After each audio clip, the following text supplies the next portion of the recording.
Hello, my friend, and welcome to my podcast, General Musings. My name is Kevin, and here at my podcast, I talk about whatever is front of mind for me in any given week, usually or maybe I should say sometimes, in ways that are related to front end development. Though this week we're definitely on topic with that because we're going to be talking about grid and subgrid a little bit. And the reason that I'm bringing it up is because I don't know if dichotomy is the right word, but I have this thing with grid that I'm having a bit of an issue with that I wanted to talk my way through today. So, I guess the backstory to all of this is I've been doing a lot recently. I found out, I don't know, found out is the wrong word too. Let me think about this a little bit. I always want to know why people have hesitancy to use grid, and I ask lots of questions about that when there's people pushing back on it a bit. I read it's one of the places where I make sure to sort of look specifically for comments on YouTube videos where I'm using grid and seeing what type of pushback people might be giving. Because if you follow me, and I'm assuming you do in other places, you know I'm a very big fan of grid. And there's always this hesitancy for some people. Some people are 100% grid first, and then will occasionally use Flexbox. And there's a lot of people that it's the other way around, though. And you can definitely accomplish a lot with Flexbox. And some people don't avoid grid because they're able to do really cool stuff with Flexbox and they like the patterns they have there. And that's completely fine. If you're really leaning into some of the intrinsic ways that you can do things, a little bit like how every layout does it, then that's awesome. If that's the way that you like working, that's completely fine. But I find with more beginners or intermediate people, the main issue that seems to come up with grid is this idea that it's too complex. And I always kept hearing that. I'm like, what's the complexity with grid? Why do people find it too complex? Because at first I thought it was just there's too many properties and values that are unique to it. But like, Flexbox sort of has that too. It's a little bit different, but there's a little bit of similarity there. And there is some overlap there, but there is like the repeat syntax, which can get a little bit weird with the autofill, autofit. There's min max, there's FR. There are all these unique things to grid. And so I originally thought that was the main issue.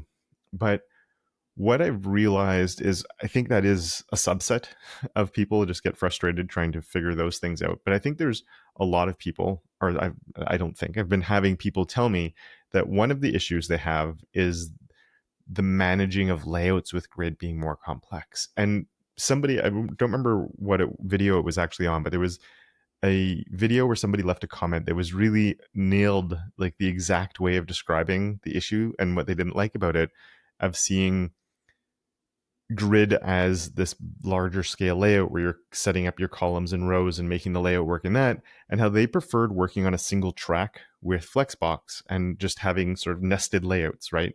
So this area here is columns, and then in your columns you might have rows and so on, but you're not looking at it as a big picture, you're looking at the smaller pieces. And I was like, oh, that actually makes sense. Because first of all, a lot of the early educational content that comes out for grid definitely looks at that, right? And I'm guilty of that. A lot of my content does as well. Of let's set up a grid, let's look at rows and columns, and then how to use line numbers. And all of a sudden things do start getting really complicated. And I've been putting a lot of effort lately into simplifying grid because I've realized as my own use of grid has changed since the early days where I've simplified how I use it to a very big degree. I often don't create rows. Very specific use cases, I will, but I just let rows be rows and just let that do its thing. I only set up columns a lot of the time. Not every time. There's some use cases, obviously, for rows, but that was a big... In realizing I don't do that, and I'm like, wait, if that's the complicated thing people are running into, you can do it the same way with grid, where we can really simplify the layouts we're creating. And I don't know, I haven't put out too much content that's been looking at it, but I've been working on things to change how I talk about grid and how I teach grid early on. And I have some things that are coming in, things that I'm working on for that. Part of it's part of my rework of CSS Demystified that I'm still working on. That's taking longer than I anticipated. There's the workshop I recently did with Front End Masters that will be a course in January. I think that one's going to come out. The same idea. It's getting a bit of a rework. So that's not getting a rework. Sorry. It's the same thing in that I talked about grid in that course and only talked about keeping it as simple as possible. And I'm probably going to have some YouTube content coming out in a bit that also talks about that. I have 1 or 2 videos on my content calendar, but they're a little bit away. But there's an issue here. And this is where that dichotomy comes in. I mentioned Subgrid, but even beyond Subgrid, there's other things that I like doing with grid that are actually kind of complicated in a way. One of them is I'll put a link to this in the description for the named grid lines that I use. It's like a system I have that replaces the idea of containers or wrappers, where it's just a master grid or main grid that's controlling everything. And it makes it really easy to pop out and pop in, or narrower or wider sections, full width sections. All of this becomes very easy to do. I really like it. There's a few trade-offs you have to make because then you're in a grid context for everything. So there are some strange things that can occasionally come up with that. But overall, I really like that system, but it inherently is kind of complicated to set it up. There's a lot of pieces to it, and I'll put a link to that video, but I'll also put a link to the generator to create the system, or a very similar system to what I set up in that video, because it is time consuming to set it up, and it's kind of weird. And once you understand it, it's not so bad, and it works really well, but it is complex. There's no other way to think about it. And then Subgrid comes in, and Subgrid was something that I advocated for a really long time. I did a Subgrid awareness month at one point on YouTube a couple of years ago, before it was supported in Safari and Chrome, probably. I think it's when it was still only in Firefox. And I was like, we need this everywhere. So I did 4 videos in a month just talking about Subgrid, looking at use cases for it and everything else, just to get people excited for it. But the problem with Subgrid, once again, is inherently it forces your grids to be more complicated, because you have to set the bigger grid up to potentially have extra rows in it, because you need those rows for the children, or not rows, columns, I should say. You're setting up extra columns on the main grid so the children can span across columns to then use the subgrid, and that makes things more complex. And the idea of Subgrid in general is definitely going to create more complicated grids. And it's also harder to use in some contexts, because if you're making components that are separate, right? You have a React or Astro or Svelte or whatever it is that you're doing, where you're making these little self-styled components, they don't really play well with the idea of Subgrid in a lot of ways. So it's kind of, you start running into like less use cases for it and the increased complexity. And then I can see why people don't use it. That combination of things makes it a little bit harder to be able to do. And it's made me think about, how do we consolidate that? How do we simplify things, even if they're going to be more complicated? Right. And so part of it, I think, is that with going back to like the replacement I have for my containers and wrappers, it's complicated CSS, but it's under the hood. To me, if something's well set up in the CSS, it can be an incredibly complex system, but it can also be really robust if it's well made, meaning it's complicated under the hood, but you can use it and it works, right? And which I think is like the most important thing. It shouldn't have to be changed. It's a little bit like if you have a JavaScript function, you don't want it to be having all these side effects. You want it to be doing one thing and doing that one thing really well. And that's a little bit like certain CSS patterns that you're going to be following, where you want it to do that thing. It should do it well. It shouldn't have any side effects. And then we can do different things, especially with custom properties, to make it more readable, because sometimes the issues with complicated CSS, especially if there's calcs involved, and especially with calcs where there's lots of like different pieces going on and calculations you have to be doing, it just looks like you look at it and it's overwhelming almost. So custom properties can make it much more readable, almost self-documenting, depending on how you set them up and how you name them. I'm a very big fan of verbose custom property names that say exactly what they're doing, just to make the code very readable.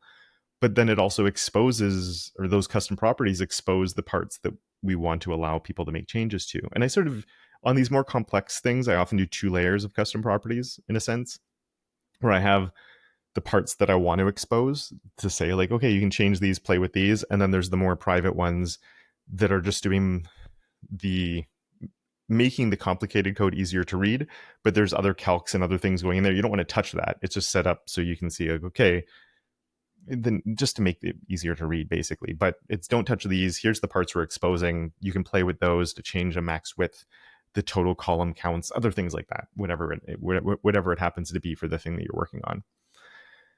And while that works for a lot of things, I was trying to write a lesson about how we can do that for Subgrid, and it just fell apart. I was like, nope, that doesn't solve these issues with Subgrid.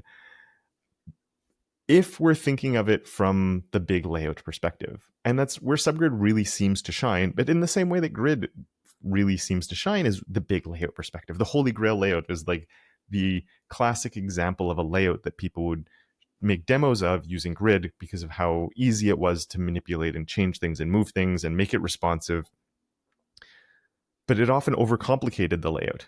You didn't need to have the header and the three middle sections and the footer all part of the same grid. The header and footer were stretching at all screen sizes. Why are they part of this grid that they don't have to be a part of when you just have a 3-column section in the middle that basically stacks and unstacks, right? So like you could do that with Grid, and it's instructive to teach things like that because you're learning about all the different pieces of Grid. But I think it built into that hesitancy for people to use Grid, and it overcomplicated Grid for a lot of people.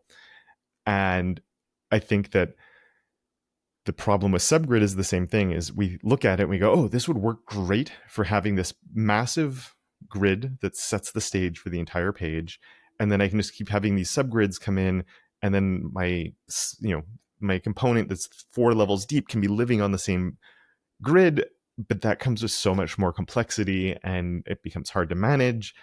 And then you're relying on those being well set up to work on those situations. But then what happens if that component goes across 2 rows instead of 4 rows? Like there's just, it exponentially increases the complexity of how these things need to be set up. And it really makes it become much more fragile all of a sudden, right? And you start running into fragile systems, and that's bad because that's where you have to go in the CSS and make changes, but it's complex. And then you get in there and the whole thing falls apart. First of all, I think this could work really fine on like personal projects or small scale projects where it's not these huge, robust design systems that you need to incorporate. But as soon as things start to scale up, that's where the fragility, is that a word? The fragility of the whole thing comes in, and there's the potential for things to start becoming a little bit more, I have to fix this and fix that and do these things, and it doesn't work, and then you just abandon the subgrid. But I think where Subgrid actually does shine is the same places that Grid shines when we think of it on a smaller scale instead of the bigger scale. The classic example is with like cards, where I think when I was looking up things on like, let's look at examples of Subgrid to see what other people are doing with it. Like if you do it in CodePen, you look up Subgrid, and if you do just a regular search for it too, like 90% of the demos are just looking at cards. And cards are already the classic demo for everything, but it's like the card where the title is the same height across all the cards. But that actually can be a really good system where if you have like a grid with an auto fit for the column count, right? Repeat auto fit, and then you don't know how many columns there are, but that doesn't matter. You just, in this case, you can just define, I know my card is always going to have 3 rows in it because you want like a picture at the top, a title, maybe 4. Picture at the top, title, paragraph, and a button or a link or whatever, a footer, something at the bottom. And so you can set it up for your grid to just automatically be creating 4, or just having your cards span across 4. But if you need specific sizes on any of them, you can use the auto rows to set that up.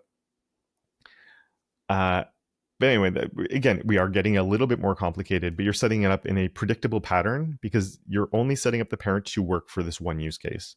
You're not creating this master grid that's going to work for your entire project or your entire site. You're setting up a specific grid for this use case. This is its self-contained thing. Just you're doing it 2 levels deep. You have the main parent that the cards will live in. So the card parent, whatever we want to call it, card container thing, and then card grid, whatever. And then you have the individual cards, and you just know that these are set up to work together and not necessarily apart from one another. And there could potentially be ways where you could have like a generic card that just is aware of when it's in a subgrid context, and maybe it changes its styling a little bit. Depending on that, again, we're getting maybe a little bit more complicated there. You could maybe a modifier class. I don't know. There's a few different approaches you could do there, but it works really well because we're not trying to do a master grid. We're trying to do a smaller scale one. Comparison lists are another really classic example where your every point is always aligned with the point across from it. There are some issues with when you don't know how many rows you need. You can get a little bit hacky with it, but yeah, I really do think that when you start looking at it on a smaller scale, which isn't where you would initially think of using Subgrid, that things start to make a lot more sense. And just really quickly before we continue talking about some of the ideas I had here, I do want to mention quickly that I have my workshop coming up with Smashing Conference, where it's called the new CSS toolkit. I've been talking about it for a little bit, but it's coming up in a few weeks. And part of that, I actually will be talking about Subgrid, including some of the examples I'm mentioning right now. But we're also not just doing Subgrid. That's like part of one of the days. We're also doing a ton of other modern CSS features. And my pitch for this is always, if your CSS today looks the same as it did about 5 years ago, then this workshop is perfect for you. Where we're going to be looking at all the new stuff that's available and has good browser support, and some things that are a bit more cutting edge but you can get away with using, and some really new stuff as little bonus tips here and there that you can look forward to. So if you'd like more information on that or to join up for it, the link for that is in the description or show notes or whatever we want to call it. But yeah, back on topic. I think that the main idea that we should have when using Subgrid is, while it's easy to go, this is for the big picture because we can do that, Subgrid feels the same way, but by simplifying things down, it makes it a lot easier to get to the point where it's more usable. I found that because of that, it's actually harder to find really good use cases for it, in a sense. Or no, sorry, said that backwards. I've always had trouble finding good use cases for Subgrid outside of the obvious examples. But part of the problem is I've always been looking at the big picture type of thing and trying to force it into certain situations where I feel like it doesn't help. And I think, like most things, it makes sense all of a sudden when you know it's possible. You don't force it into any situation. You'll run into that specific thing that you're building. It might even be a component. A card component could actually be like an individual card, could actually be a really good use case of Subgrid if you need to just depend. Again, it really depends on the situation, but if there's a specific layout that's happening within there, all of a sudden in some situations it can actually start making a little bit more sense. But yeah, it's one of those things that I really thought I'd be using it a lot more, and it's turning into like, no, I don't need it for all of these things, but I'm really happy that I have it in these more specific use cases in the times when I run into that. And I'm like, oh, this would be really cool if I could use the same grid line. Oh, wait, I can do that. It takes a little bit of finessing then, because you might have to make a bit of a change to the main grid, but when it works, you're super happy with it, and it can be really, really good. I do want to mention too, if you want to see a really cool example of it working on the large scale, Stripe's dev tools or developer site, I'll put a link to that in the description as well, but it's Stripe's developer site. Super heavy use case of Subgrid. They have the master grid set up. I think it's like a 16 column grid, and then everything's living on it, but it's a very structured overall website. But yeah, it's a cool one to look at if you want to sort of see how you can take Subgrid to the high level big picture thing. I think it's pretty cool, but most layouts won't follow the types of patterns they're doing, so it doesn't always end up being something that you can take advantage of. But there's a few fun things in there. I definitely, if you're looking for a good use case of it out in the wild, I would definitely check that out. And I think that's it for this week. Oh, I did want to mention a little side note. I guess this was in my notes, but I thought about it before I started recording. Last week, I talked a little bit about chess. I just want to say I'm very happy that I've now reached about 620 elo. So the things have continued to go well. I was on a really long winning streak for a while, and then 2 days ago, I lost 4 or 5 games in a row, and it sort of made me sad a little bit, but I'm still over 600. So progress is going well there too. Still not very good, but it's fun to see it's fun to see improvements on these types of things over time, and I'm definitely feeling much more confident in my game. So yeah, that's cool. If ever you want to play chess, DM me on blue sky or something, and maybe we could figure something out. But yeah, only if you're like below 800 for the time being. But yeah, that's it for this week. Sorry for the little random thing there at the end, but yeah, figure I'll update on that if there's any big updates to go, or just general. You've listened for this long, you don't mind listening to me talk, and people apparently like it when I go off topic. So that is it for this week, though. Again, don't forget about the workshop if you are interested in it. Link down below. Links to all the other things down there as well. Thank you so much for listening. And until next time, don't forget to make your corner of the internet just a little bit more awesome.